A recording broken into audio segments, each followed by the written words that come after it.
अस्सलाम वालेकुम नाज़रीन, मैं हूं वसीम अली और आप देख रहे हैं Wasim Ali official YouTube channel. नाज़रीन, दो बड़ी अहम खबरें हैं जो आज के व्लॉग के अंदर आपके साथ डिस्कस की जाएंगी।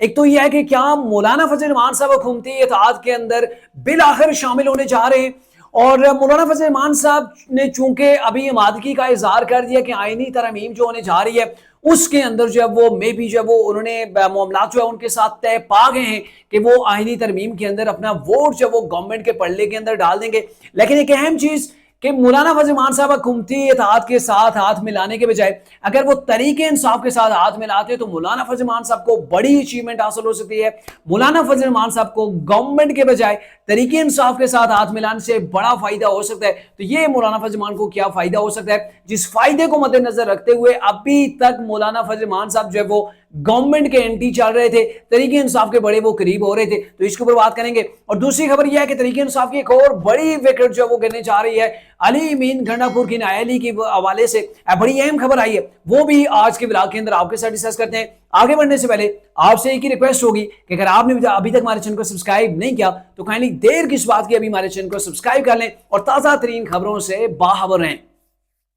तो नाज़रीन, मौलाना फजल रहमान साहब ने काफी जो है वो अपने घर के सबको जो है वो चक्कर लगवाते रहे। गोया कि जितनी भी जमातें थी अब वो मजबूर हो गई थी कि जब तक मौलाना फजल रहमान साहब नहीं मानेंगे तो उनका काम ही नहीं बनेगा। और बिलाखिर अब जो है वो हुकूमती ज़राए से ये खबरें सामने आ रही हैं कि मौलाना फजल रहमान साहब जो है वो एग्री हो चुके हैं, वो तैयार हो चुके हैं और मामलात जो है वो उनके साथ जो है वो तय पा गए। मामलात कब तय पाए? रिसेंटली एपीसी गवर्नमेंट ने बुलाई थी, उस एपीसी के अंदर मौलाना फजल रहमान साहब ने वहां पे शिरकत की थी, वहां पे तकरीर भी की थी। और उसके बाद कायद जो मुस्लिम के कायद थे मियां नवाज शरीफ, उनकी मौजूदगी के अंदर आसफ अली जरदारी, बिलावल भुट्टो, शहबाज शरीफ के साथ इनकी एक जो है वो तवील मुलाकात होती है। बड़ी खुशगवार माहौल के अंदर वो इनकी मुलाकात होती है और वहां पे सारी चीजें जाहिर है जहां पे इतने बड़े बड़े सियासी बुर्ज बैठे हुए हैं तो वहां पर जो है वो नताइज बदल जाते हैं, वहां पे वो आलात जज्बात तमाम चीजें जो है वो बदल जाती हैं। और जब सारे बड़े बड़े जो ये खिलाड़ी हों मिलके जब उन्होंने मौलाना को घेरा तो मौलाना जो है वो उनके घेरे के अंदर आ गए हैं।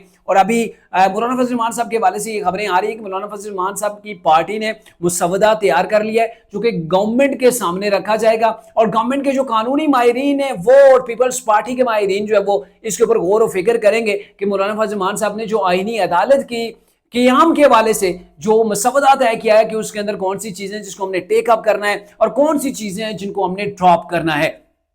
मतलब कहने का यह है कि मौलाना फजल रहमान साहब अब गवर्नमेंट के पेज के ऊपर किसी हद तक आ चुके हैं। दूसरी अभी तरमीम होना बाकी है कि कितनी मुद्दत हो चीफ जस्टिस की जो है वो सर्विस की, उसको कितना एक्सटेंड किया जाए। और नए आर्मी जो नया चीफ होगा सुप्रीम कोर्ट का उसको क्या आर्मी चीफ की तर्ज के ऊपर उसकी तैनाती की जाए या फिर जो पहले से तरीका चला आ रहा है कि मोस्ट सीनियर जज जो सुप्रीम कोर्ट का होगा वही चीफ जस्टिस ऑफ पाकिस्तान बनेगा, वही तरीका राइज होगा। अभी इस मरले के ऊपर अभी तक मौलाना फजल रहमान साहब जो वो कहीं पर कंसेंसस जो है वो नहीं पाया गया है। लेकिन अगर देखा जाए तो मौलाना फजल रहमान साहब गवर्नमेंट के साथ हाथ में लाने के बजाय अगर तरीके इंसाफ के साथ चलते हैं तो मेरे ख्याल में मौलाना फजल रहमान साहब काफी जो है वो मार्जिन हासिल कर सकते हैं। चूंकि आपको पता है कि अगर आईनी तरमीम न हुई, चीफ जस्टिस काजी फाइज ईसा के 2 हफ्ते रह गए ऑलमोस्ट, मेरे ख्याल में 2 हफ्तों बाद वो रिटायर्ड हो जाएंगे और नए चीफ जस्टिस जो है वो मंसूर अली शाह साहब आ जाएंगे। और मंसूर अली शाह साहब के जो रिसेंटली जो फैसले वो बोल रहे हैं, वो चीख के कह रहे हैं कि 8 फरवरी का जो इलेक्शन था वो ठीक इलेक्शन नहीं हुआ। उन्होंने तो इलेक्शन कमीशन को पूरे का पूरा अपने 8 जो जजेस ने रिमार्क्स दिए थे, उन्होंने जो फैसला दिया उसके अंदर तो चार्जशीट करके रख दिया गया इलेक्शन कमीशन को 8 फरवरी के इलेक्शन को। तो बड़े चांसेस हैं कि 8 फरवरी का इलेक्शन जो है वो कालादम करार दिया जा सकता है। एक बार नए से पाकिस्तान के अंदर इलेक्शन हो सकते हैं और इससे ये होगा कि अभी मौलाना फजल रहमान साहब के हाथ के अंदर कुछ भी नहीं है।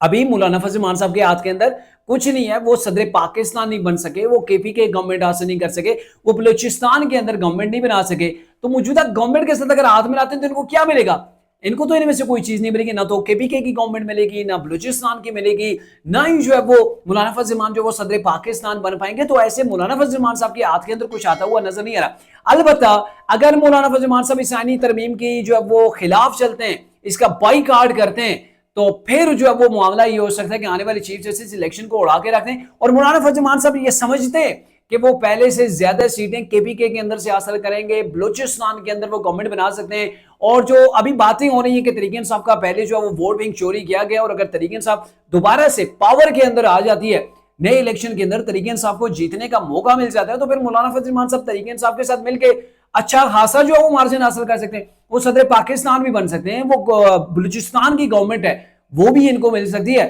تو مولانا فضل الرحمان صاحب جو وہ اچھا خاصا ہاتھ مار سکتے ہیں۔ لیکن کہا کیا جا سکتا ہے کہ ابھی جو بڑے بڑے تھے برج جیسے آصف علی زرداری تھے، بلاول بھٹو، میاں نواز شریف، شہباز شریف، ان سب نے مولانا فضل الرحمان صاحب کو بالآخر جو وہ اپنے وش کے اندر اپنے کنٹرول کے اندر کر لیا، اور اب دیکھنا یہ ہے کہ مولانا فضل الرحمان صاحب جو مسودہ پیش کرنے جا رہے ہیں کیا اسے گورنمنٹ ایگری ہوگی یا نہیں ہوگی۔ دوسرا معاملہ علی بن گنڈاپور کے حوالے سے کہ علی بن گنڈاپور کے حوالے سے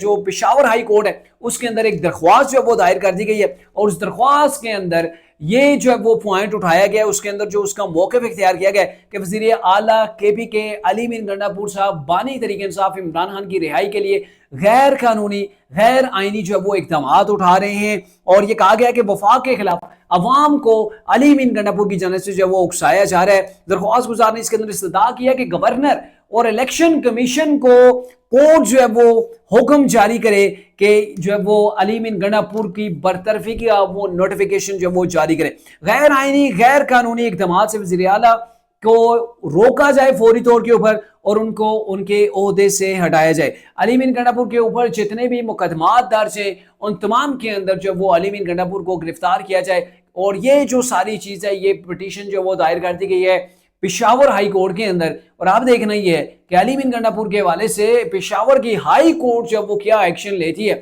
بہرکیف اگر وہ نہ بھی نااہل ہوں تو ایک طرح سے علی بن گنڈاپور کے اوپر جو وہ پریشر بلڈ کرنے کے لیے درخواست دے دی گئی ہے کہ علی بن گنڈاپور اپنی ایسی کارروائیوں سے ایسے اقدامات سے باز ہیں جو کہ اینٹی اسٹیٹ تصور کیے جائیں یا پھر اسٹیٹ کے اوپر چڑھائی کی مد کے اندر آتے ہوں۔